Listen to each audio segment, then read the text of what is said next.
See, my trek through Uttarakhand for me is the transformation of Gurudev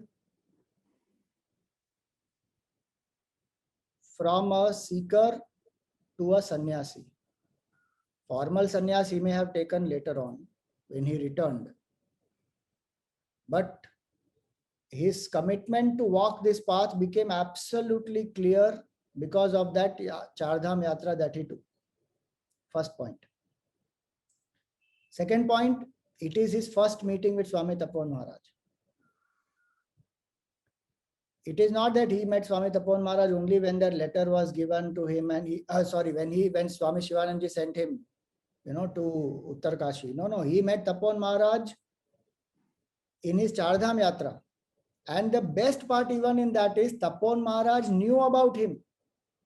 And Gurudev was surprised that how does he know about me? Because Tapovan Maharaj has read about Gurudev's articles he has read in National Herald. That is a very touching moment because the Guru knows about the disciple even before the disciple knows about the Guru. When I was reading that for me it was very inspiring that Tapovan Maharaj knows that. And the first teaching Tapovan Maharaj gave to Gurudev was the ultimate teaching, which nothing more is required. Like we see the Dakshinamurti Stotram first verse, no, it is like that. He said, keep constant Brahma Vichar. What more is required to realize the self? Nothing more is required. And he gave that to Gurudev specifically. There are other Swamis also who were traveling with him. And other seekers, one or two were there. I don't remember the name. Jnananand Swami or somebody, there was one person. And Gautam and Jnananand. Swami Jnananand and Gautam. So the Jnananand and Gautam. Right. Yes. But Jnanananda was his cousin. Yeah. Askar Menon. Yes. So to Gurudev he said, keep constant Brahma Vichar through the yatra. He could have said, do japa of the name of Lord Shiva, do upvas, he could have said anything. He gave him straight highest knowledge. Third, he met, so though the yatra is for specific places, Chardham he went for, he actually benefited maximum from it because he met the Mahatmas in those places. In the Bhagavatam it comes, Tirthi Kurvanti Tirthani. Yudhishthir is telling that to Vidurji. Vidurji had gone for the 36 years yatra during Mahabharata war.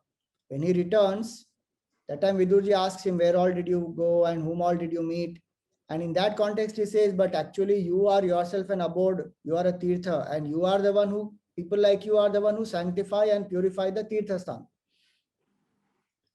So Gurudev met those Mahatmas. That is the highlight actually of any yatra that we do. To meet those Mahatmas is why we go there.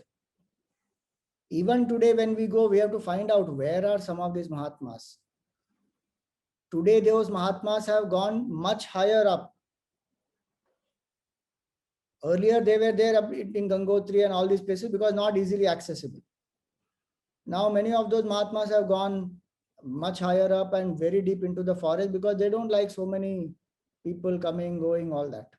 So those Mahatmas were the ones who made him experience what it is to be a Vedanti. When he saw that some of these people are absolutely untouched by what is happening to the body, nothing.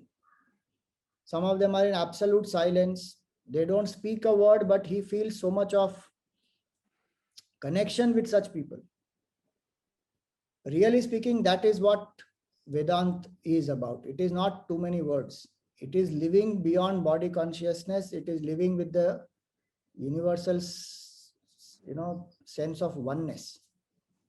So for me, those were the highlights. And of course, as a seeker, the titiksha that he went through and his very humane expressions are there, quite a lot of them, which make us easy to relate with him, because if we take up a yatra, we will also go through some of those things.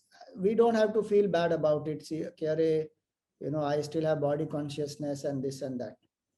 We don't need to encourage any comfort zones or ego, but if you read even Wandering in the Himalayas or Kailash Yatra of Tapon Maharaj, even he writes many of those things. It was absolutely cold. In one place, he writes that we were speeding and passing through a particular area of the forest because there is a tiger cave very close by. And we can hear the sound of the tiger. So the mind does have fear. Strange, that is so stunning to read because we think that, they will have no fear and all that. But he says the mind has fear, but it is an illusion. It's amazing. So that humane aspect of Gurudev. So for me, those were the few take homes, and certain places where nature has been described very beautifully by him, because nature description also is very beautiful in that. So those were some of my things, my trek through Uttarakhand. And he has drawn also.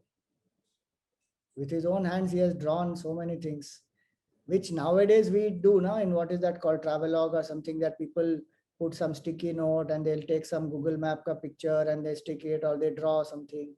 He did it at that time. And he has drawn trees, house, route, all that he has drawn, temple. So yeah, it is a treat by itself to what we call to admire different aspects of Gurudev. Him as an artist, him as a seeker, him as a author, him as a person who committed now to take sannyas, as a student, many things. Beautiful.